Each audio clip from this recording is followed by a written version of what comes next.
sales pages, funnels, order form bumps, It's a lot to juggle. Oh, hey. Oh, was I live? Oh my goodness. Yeah, Monty, we are live, by the way. Okay, happy Monday, everybody. I was just juggling the sales funnel idea that we've been talking about. So welcome to another episode of Get Found. And be seen. I know it depends on which screen you're looking at, which way we are. Right, we're flipped this week. Flipped the script. Yeah, sometimes you got to switch it up a little bit. So we've been talking about sales pages and funnels, and during the last couple episodes, I kept saying, don't worry about the one-time offer. Don't worry about your order form bump. Get your other stuff set up. Okay. What if we got the other stuff set up? We have a sales page. It's got a button. And when people click on it, there's a form. And they can fill that out and put their credit card number in and makes a sale. And it sends them a receipt and it notifies you made a sale. And they get access to whatever it was that they just purchased. Awesome. Now we want to look at the next stage. But what exactly are those? The order form bump in a funnel hackle, a funner hackle. Don't get your hackles up. In a funnel hacker world, it's taken for granted. Everybody knows what an order form bump is. Everybody knows what a one-time offer is, and everybody understands how to apply them and use them and what they're for. Yeah. But I think there's probably a few people out there that either don't know at all what those terms mean or have heard the terms. Right. Maybe understand, well, they apply towards the sales and upselling. But there's strategy involved. Yes. Behind the scenes. Yeah, and then we get into the psychological strategy of things and how to get people to buy more, and then it starts to feel kind of salesy and like so it's there's more than one way to look at it. I guess that's what I'm probably trying to say. I like to look at it as 3 different approaches. Yeah. You can look at it from the psychological, they're already ready to buy, so now I'm going to implement these things so that I can get them to buy more. Right. Or you could look at it as this is the perfect place for me to help them further and get something else in their hands that is going to help them get the result that they're looking for, help them solve the problem that they're suffering pain from. Right. And then, of course, you could try and mesh that together and say, what's the best thing that I could do that my business can make money? I mean, because yes, ultimately you're in business to make money. So if you can align that together and map that out. That's good. How to tie that in there. We'll get the ideal client map's a whole other topic though, but mapping it out. Yeah. Yeah. I'm gonna look at my notes here to see where to go next. Oh, look at that. All my screens disappeared. Okay, they're back. Whew. Tech. They're back. Woo. I'll tell you, tech. Always something. I didn't ask. Luckily, I assume that we can all hear each other and everything. We didn't do a mic check, so I'm hoping. I'm working assuming. for me. Unless no one hears us. Well, I've had that happen at some point, though. Actually, I've had where I was not the one heard. My guest or my co-host was the only person that was able to be heard on the show, and so that was Now, we didn't know that until Interesting. So did the whole entire show. How fun. She was talking and I was mouthing.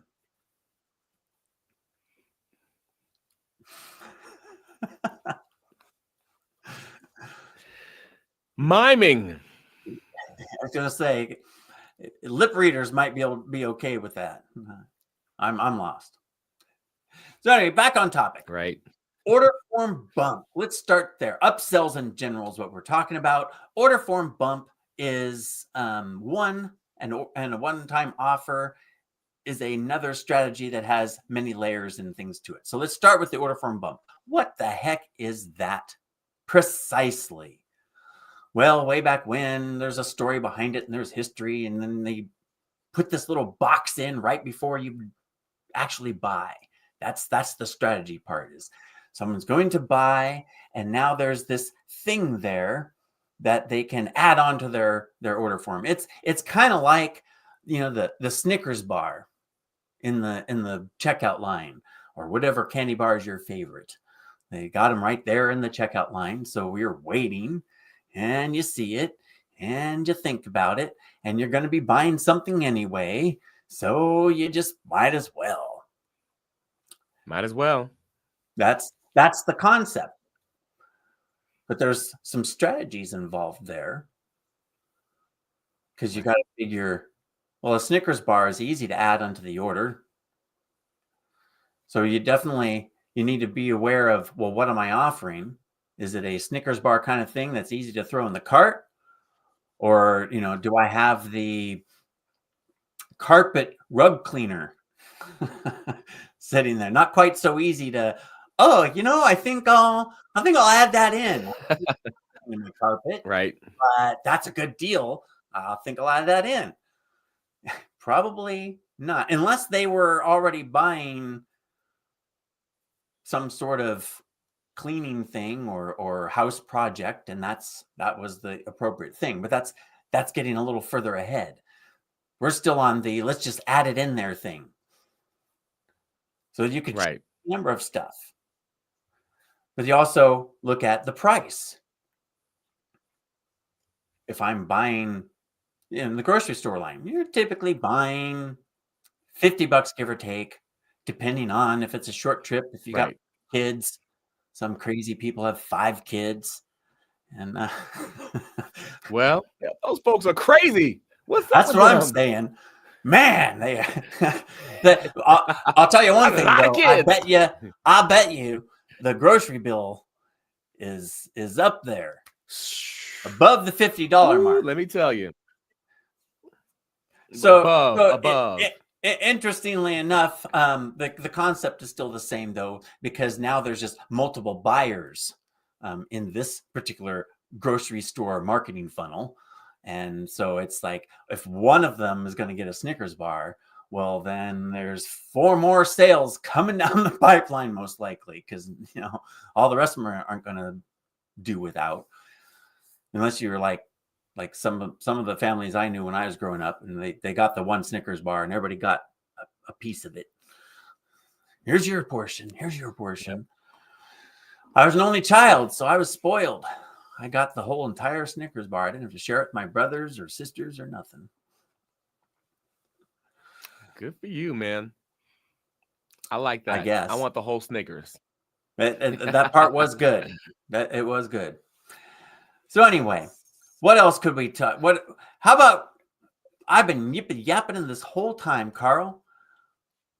What do you know about order form bumps? Do you use order form bumps? I do. And that's why I think, kind of like you, I think about it for the same concept. If you want to get that Snickers bar on the side, it's right. I think about it being to my left. So, there's, you go through the shopping lane. It's you got stuff to your right too, but I think about to the left. It's right in front of you. And, you've been shopping. Your wife sent you out to get shopping. You had to get some food. And now you're at the register. Now you're a little hungry. Might as well put it in there. Let's put it on that belt and let it run down. I love using order bumps because, one, honestly, it's an option. I love the option because it's an opportunity to be able to serve people more but also you could add more to be able to make more money. Simply put, that's a good thing. Right. So Yep. I am a fan, my friend. As we said earlier, it's a business. So we are trying to make sales. However, I find that there's more to it than just that. In the grocery store, you have a lot of space. So you can put up a lot of different items. You can cover a lot of bases. On your sales page, Yeah. you don't really have that option. You don't want to start making them think about a bunch of stuff. That's where the McDonald's mentality comes in. I used to work for McDonald's for many years as a young lad into management, and they taught, ask yes or no questions. Never ask an open-ended question. We don't want the customer to have to think. We just want them to say, yes, please.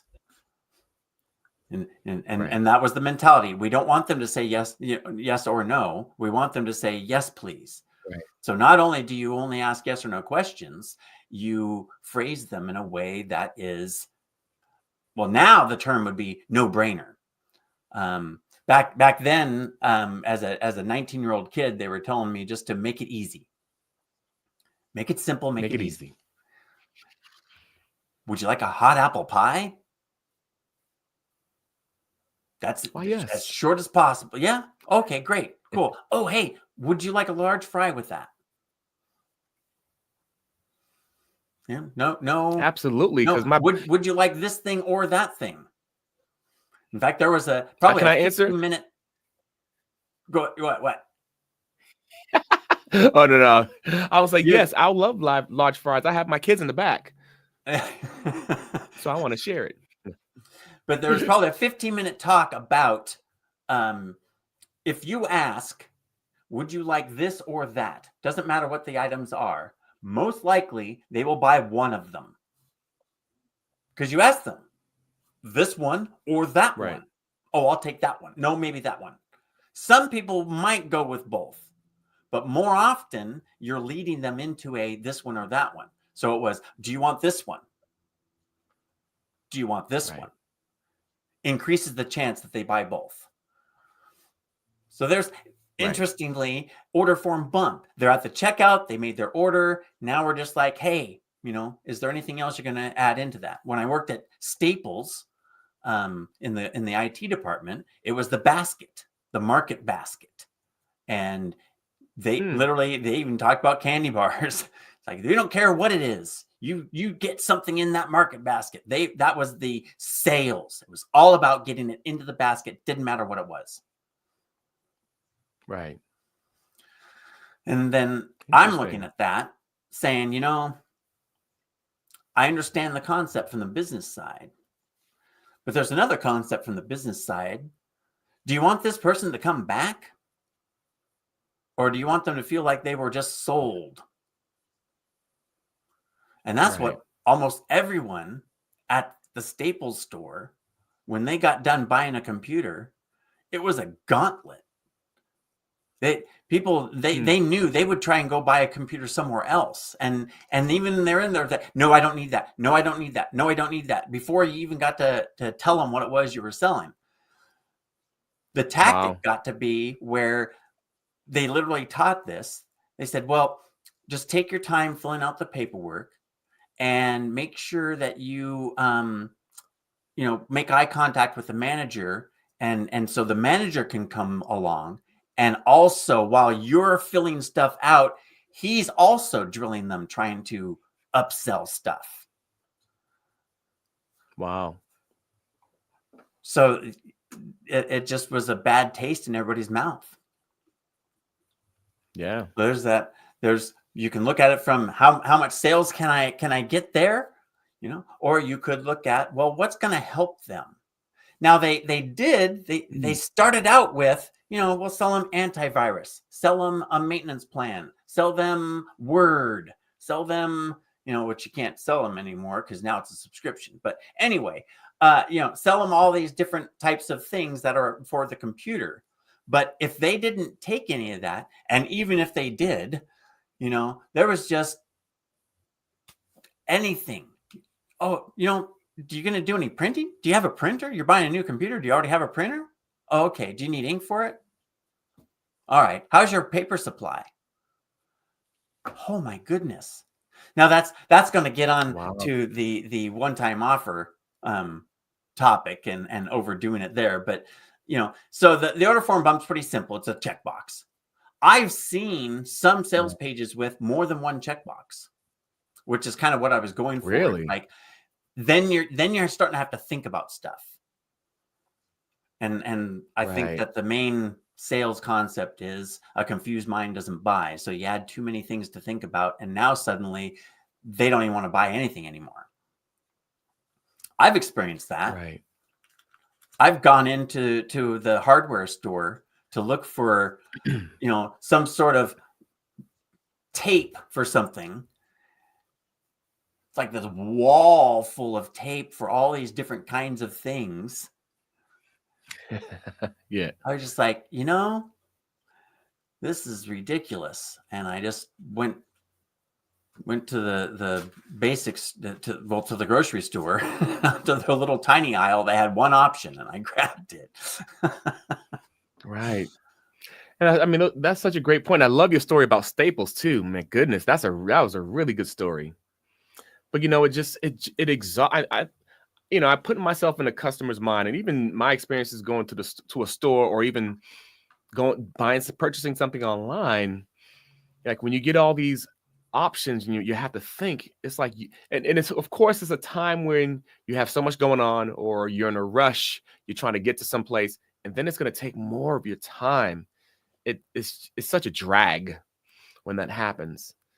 So, but those are great stories for us to put ourselves in the customer's mind as well, because we don't want them to go to that experience. Exactly. So what a great analogies. Yeah. Yeah. That Staples experience really helped me learn a lot about catering to the customer, because they didn't do that. They set stuff up to try and appeal, but they didn't really actually try to cater to the customer. And that order form bump, that's where, now my other example, now I'm the customer and I go into my local hardware store here, not the one with the big huge wall of stuff. That was in a big city somewhere. All the tape. With all the tape, all the red tape. I went into the local hardware store here and I was like, oh, I need to pick up a couple of these items for painting. I need to get a roller and I need to get one of those pans to roll in. And I came up to the counter and the guy says, would you like a 5-gallon bucket? Everything you can fit inside it's 10% off.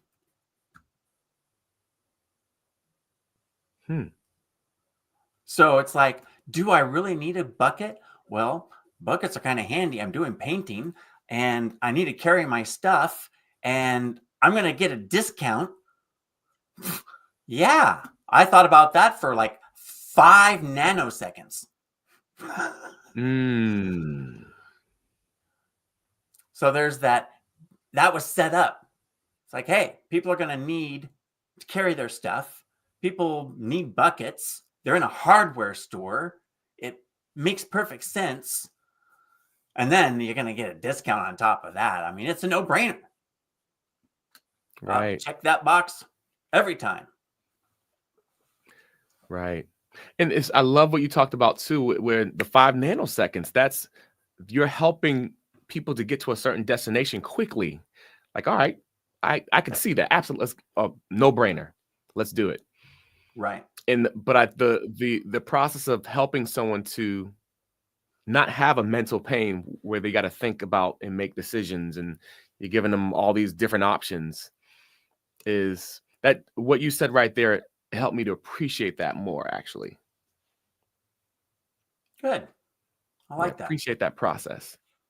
Yeah. Come keep that in mind. Well, another kind of intricate thought about the order form bump is sometimes they're checked. They're already checked. That's a strategy. And in Thrivecart, when I go, I have the option. Do you want to enable the already checked feature? It's like, no, I don't like that option. I think about it as now the thought process is a negative thought process. It's no longer, do I want that? It's now, do I need that? Now the brain is already trying to figure out, can I do it without that? And again, we're thinking there's more than 5 nanoseconds involved. It's not a no-brainer anymore. It's could I do it without it? Is it really that great? Just an interesting mindset. Right. I think that the increase in sales that it generates is because people don't pay attention. And so therefore, on the flip side, it could be, yeah, but people don't pay attention, so they don't check the checkbox. They don't even look at the order form bump. So this is the way to make sure that they get that order form bump. Now, some people, maybe they've aligned it and it is the perfect no-brainer thing. It is the best thing in the world to apply on there. If that's the case, then shouldn't you just sell it as part of the thing and price it accordingly? The bump is a choice. It's to increase and amplify the happy feeling. For me, other people, it's about making extra money. And you hear that. For me, it's the long term. Because I don't want to have my customers say, man, I didn't realize he snuck that in there on me. Bad taste in my mouth. I'm not going back. Right. I would rather miss out on the slight bump sale and have the person be like, hey, this was great. I need another one, or I need something else this guy has. I'd rather have the repeat business. I've said this, I don't know how many times. I'd rather have 10 customers give me $10 than one customer give me 100. Now, unless they've signed up and they're going to give me that every month for the next 6 years, then I definitely would rather have the one customer. But on one hand, you don't know if you're going to have that customer. So to have many customers is insurance. But then again, there's how many people does a person talk to? Well, if I got one guy paying me 100, there's however many he talks to. But if I got 10 guys paying me $10, then there's 10 times that. So it amplifies the word of mouth potentials. Anyway, that's going a little deep into the strategy of that, but the order form bump being checked or not checked, and that's an option. And I've been aware. I'm glad you said that though, because I'm glad you said that though, because it is important, and you don't want people feeling. I can't stand feeling duped by anyone. So you go through it, you go through the process. It's already checked off. I'm one who prefers to not have that option to it be already checked off, to give people the option to check it off on their own. That's my perspective, because that way they know what they are doing as opposed to it already being checked off. Like for me, my mindset doing marketing, I know, so I'm gonna know to uncheck it, but there'll be some people that go through it. They won't know, they won't have a clue. And then they'll go back and then there's regret. And I don't want to leave any regret for any buyer. So for me, that's my preference, unchecked. Or I just thought of, then there's hey, I didn't want that, refund my money. While you're at it, just give me all my money back. Yeah, crooks. Right. And how much time did you spend? How much money or time did you spend having that conversation, or you had someone else doing it where they could have been doing something else? Right. Yeah, there's workers. Many aspects of that. Yeah. So there's the before the sale. Before the sale psychological strategies. Let's see. Is there anything else that I thought there was another thing I wanted to? I don't know. It might come to us later. Well, let's just go ahead and talk about after the sale. Oh no, I guess that's the part, the sales mentality. Before we move on, the order form Right. bump. If you already have the box checked, then you aren't feeding the psychological "I'm buying now" situation. So if you are looking at it from I want to entice more sales, I want to entice more clicks, by making the order form bump a no-brainer that they want to add on, that they click to add on, means that when you get to the one-time offer, they're already in the mood to buy. So that was the final thought there on checking or not checking. There's another way of thinking about it. Right. But then they move on. Yeah, So they yeah. checked it. They Good. didn't check it, whatever. It was already checked. They didn't see it. They've filled in their credit card and they've made the purchase. And then we move on to what would generally be the receipt page. But instead, here is the strategy of, well, they bought one thing. Maybe they would like something else. And that's where we get into that gauntlet. And my big story on that one is buying a light. And then they offered 2, and then they offered 3, and then they offered 5, and then they offered a dozen, a whole case lot at some ridiculous price. Mhm. But oh my goodness, I didn't know back then that I could just close and leave it. I thought I had to go to the very end to complete the purchase. I didn't realize that the purchase was already completed and they were just trying to sell me more stuff.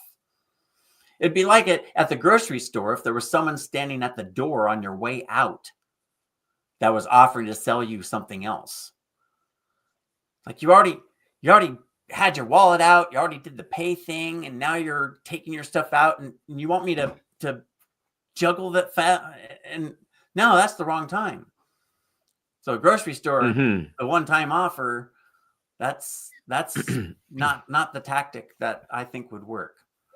I don't see any grocery stores doing that. Other than there is the exception of Girl Scout cookies. That's what's happening right now outside the door when you come out. I got some yesterday, by the way. So there are exceptions. Caramel delights, baby. You know, but that's one of those where that doesn't matter. It's Girl Scout cookies.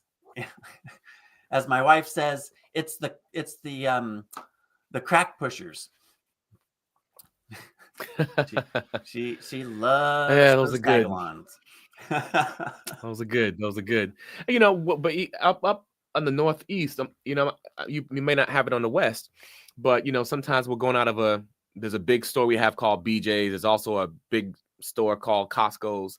Sometimes you're going out, you just purchased your groceries, your items. You're walking out, you're going out, you got to give your receipt to the person at the door. But before you do, you might see someone on the left selling services for home repairs or services for wood floors or what have you. And they reach out to you. Are those employees of the establishment? Is BJ's that type of a store? Or is BJ's just I don't a grocery think so. store? I think there might be a third party, but I don't know. Honestly, that's a good question. But you see that, but they reach out to you. But sometimes it could give that feeling of annoyance, like, man, I gotta get out of here. Right. Yeah, So I thought about that when you mentioned it. I can see though the business strategy side looking at that, saying, "Hey, these people are now detained for another few seconds here." Mm-hmm. While they're detained, that's a chance to elevator pitch them. Right. And then I could see too, then the business would be looking at, well, that's like a booth at an expo or something. I could rent that space that's right next to, and then they would have, there's this many people that walk by this space, and this many of them have to stop for at least this long, and that gives you the opportunity, and so they could actually pitch that to someone who wants to pitch to their customers. That's a lot of pitching going on, but that's the concept of, well, there's the one-time offer or the sale after the sale. Now the difference there though is The one-time offer is set up where they don't need to put in their credit card information. That's Right. key. That's key with this whole thing. And we take it for granted because the funnel builders automatically do this for us. Yes. And now it's commonplace, but that's kind of the key. And there, we just explained why, because it's one more step to have to pull out my wallet again. I've already pulled it out for something. If I have to pull it out again, that's a barrier. Right. Right. Or have some kind of conversation, even if it's an inner dialogue, like you mentioned before.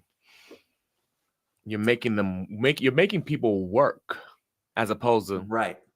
Oh, of course. Right. Like you mentioned. Perfect analogy. So in the one-time offer sales funnel page scenario, where now it's their information's already there. So this decision is just a yes or no. Ooh, interesting. Old Croc knew what he was doing with McDonald's. But again, we know that they've already been through a gauntlet.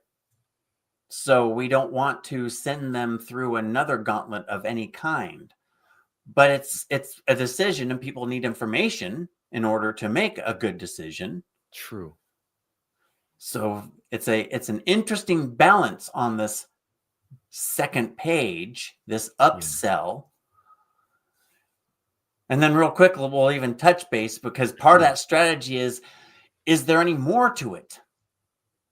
Like I was describing, where they said, hey, here's 2, here's 4, here's each page. Each time I said no, here's another offer. It goes on and on and on and on. You know, so we got to be careful. Where does that go? You start juggling, walking out. That's right.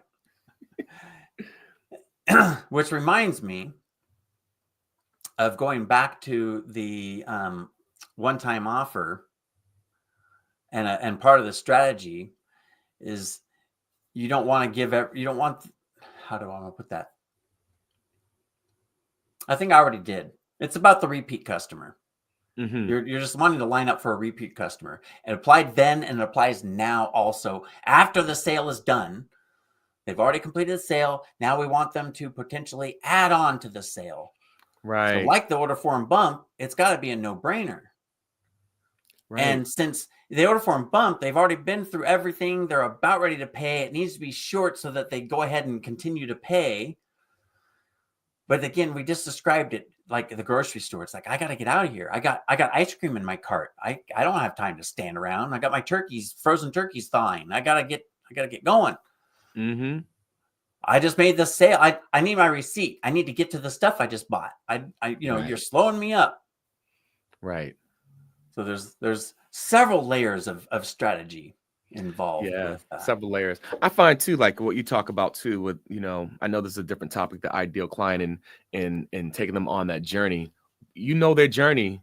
You could give them the right thing or offer them the right thing with the right offer, for that upsell, for that one-time offer. So, that's a key thing too. That's a big deal as far as it being a game changer for them to be able to go through that journey to get to the finish line.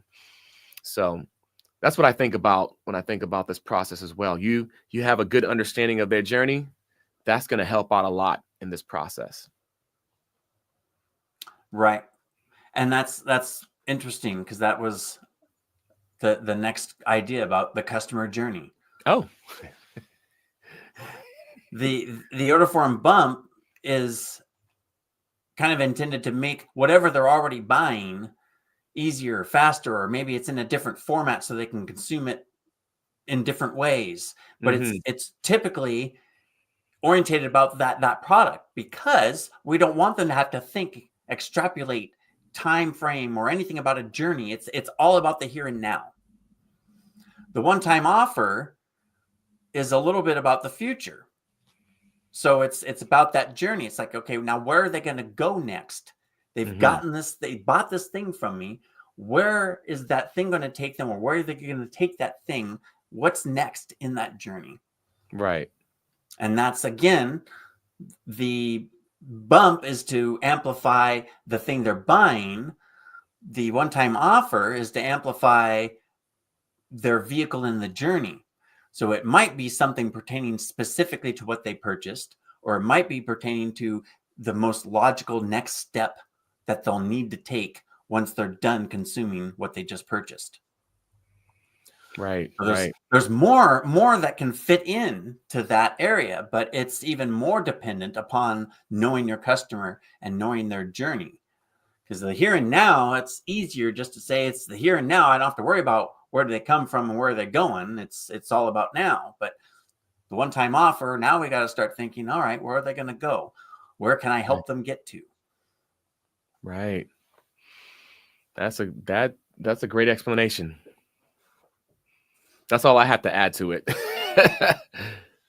So in products, I have heard when you're selling health goo or vitamins or something physical, that the one-time offer is oftentimes more of the same product because it sells, because they're already buying the product and you're giving them a better discount and they're like, oh, let me just buy that.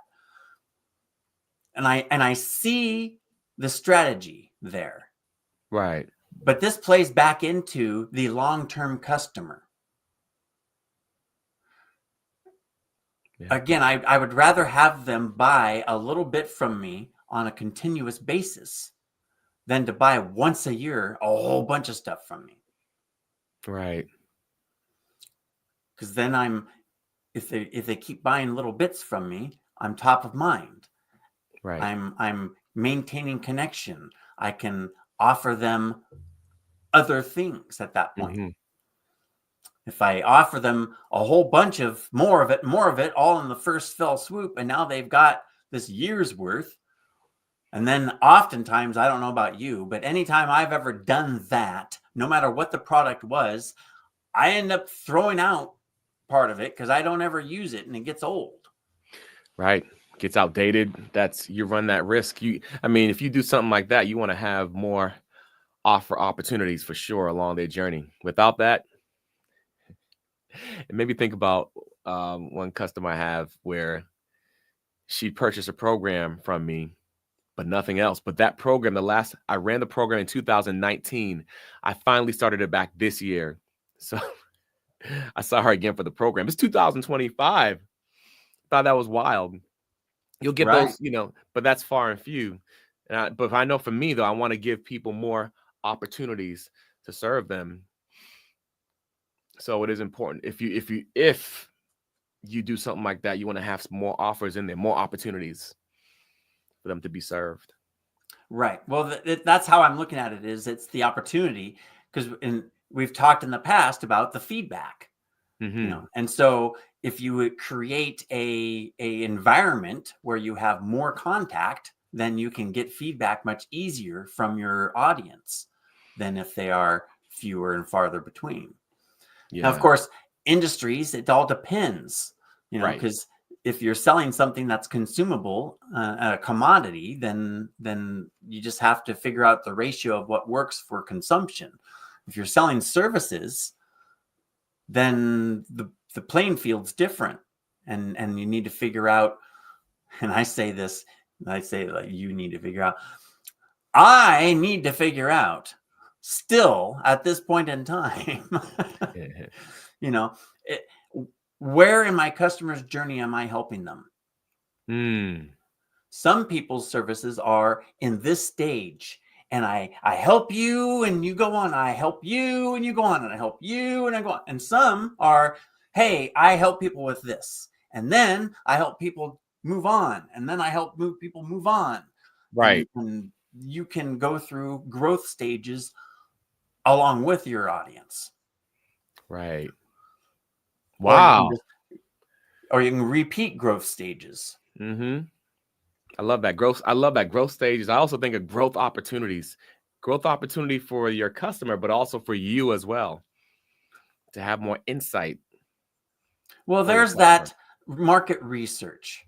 And I've talked about that when you're doing your branding and stuff, but it's also at this point in time, because maybe you're not thinking about what product should I make? What service should I offer? But if you're in that contact, then you have more opportunities for people to reach out to you saying, hey, I've been getting this thing from you and this thing from you. Do you have any of these? Do you have anything like this? How can you help me with this problem? Or could you help me with this problem? Or even sometimes people don't think necessarily that you're the one that's going to help them, but you're the guy that they ask for advice. So, hey, do you know someone? Do you know where? And I've had people ask me that, and it turns out, well, I do help with that. You just didn't know it. Right. That's true. It's so key to set yourself up to be self-aware for those opportunities, because it's easy to miss them. Because things come at you so fast with I don't know about you, but I know that's for me. Things can come at me so fast, but I don't think about those opportunities, or I might need to get unwhelmed because I'm so overwhelmed. But my point is, it's so important to pay attention, to keep your ears open and eyes open for those opportunities, because you can help your customer so much and grow as well along the way. So that's where let's wrap that back around to the one-time offer. That's the point of the one-time offer. No, the point is to make more sales. Yes, but I have found in my 10 years of brick and mortar solopreneurship that getting repeat sales is more powerful in the long run than getting more sales in the here and now. Now, of course, there are some things involved with, I got to pay rent. So I need to make a certain number of sales, and that might be driving somebody to get something.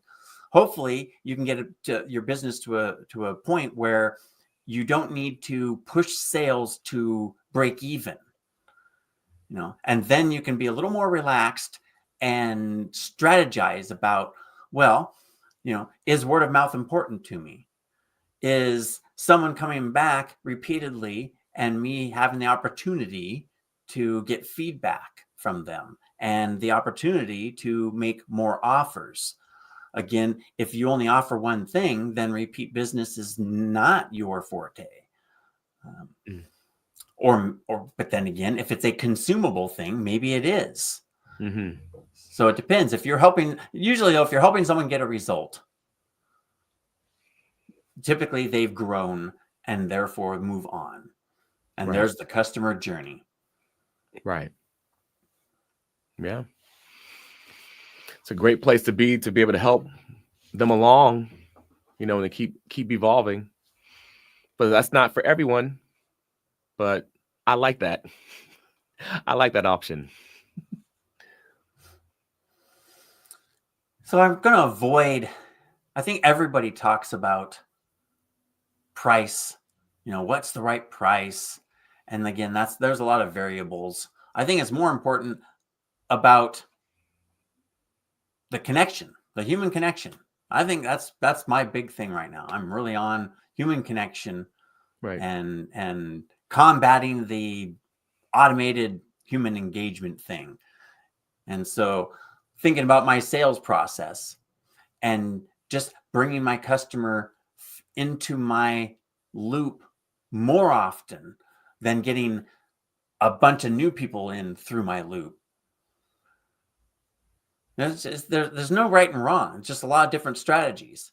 And the AI and the generated content and the automated postings and all that type of stuff is really changing the playing field. So I think it's really important to be aware and intentful on how you use all of that and how you play on the field. Right. So true. Agreed. This was I like this. I love this episode, Monty. This is good stuff. I mean, you got me thinking. It was a little bit about strategy. That was a lot of bit about strategy, a little bit about bumps and one-time offers.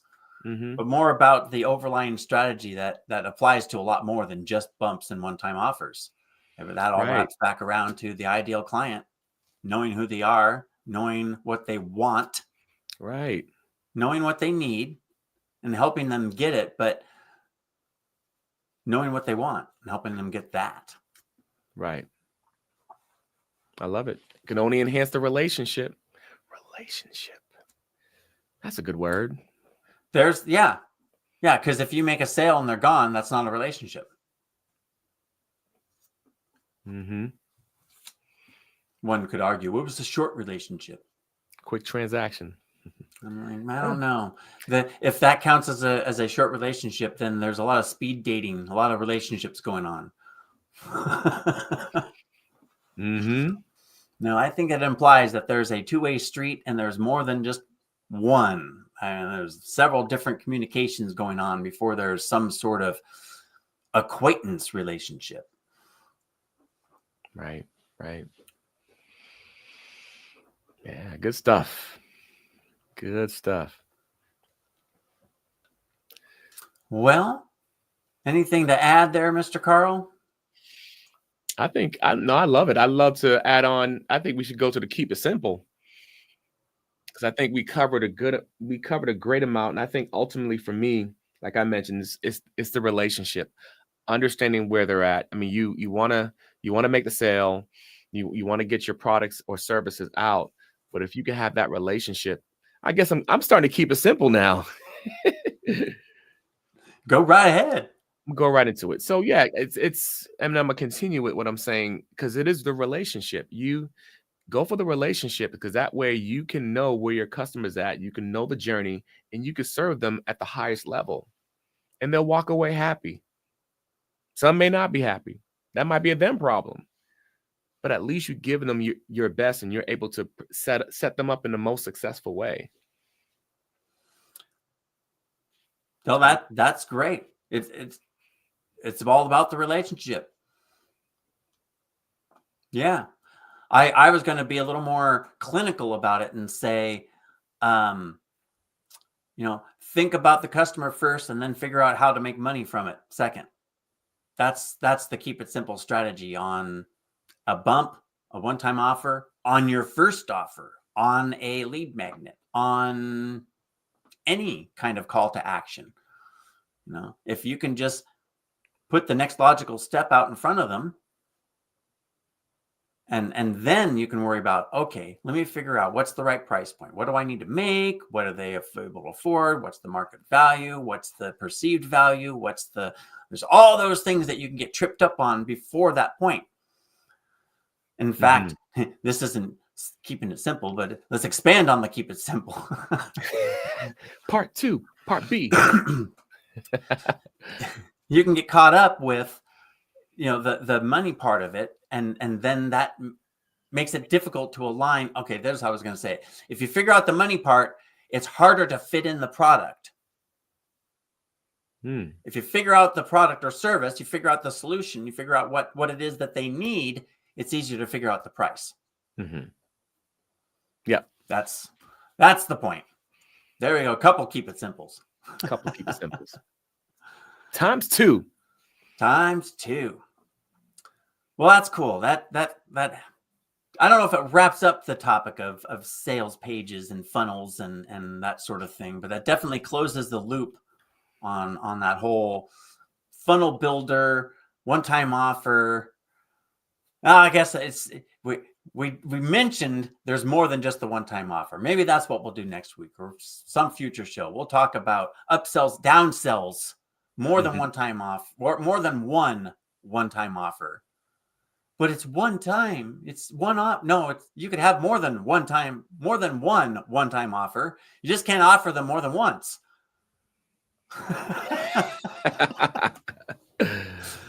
Anyway, have a great week. Yeah. And if you have any questions on that, you can definitely put a comment in the comments, ask your question. If you want more of this topic and other topics relating to sales and marketing and ideal clients and all that kind of stuff, then we could offer you the facebook.copyandcontentsecrets.com Facebook group right down there below. I thought it was going to slide across the screen, but it's just going to sit there. So there it is.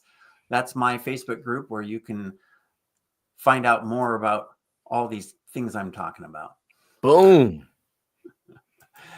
And if someone were wanting a little help on the personal presence side of the field, right? What would you have to say to them, Mr. Carl? Well, if you have to put yourself out online, or even if you need to go and present something in person, you need help doing it. You want to come across confident. You want to be able to have a strong presence. And so I'm your guy.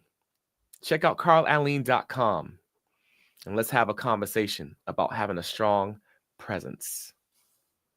Boom. There you go. There you go. Yeah. Especially, stressed solopreneurs, tech frustrated solopreneurs. Oftentimes, I know I was, intimidated by a camera. Right. And really self-conscious about what other people think, other people say, and that really inhibited me at first. So that's the type of stuff that we're talking about. And yes, Mr. Carl's book is a great place to start. Yes. And I will be doing another workshop really soon in the near future. Like really near future. Awesome. Well, excited about that. Keep tabs on that. Yes, indeed. Awesome. Well, have a great week, and we'll catch you next Monday.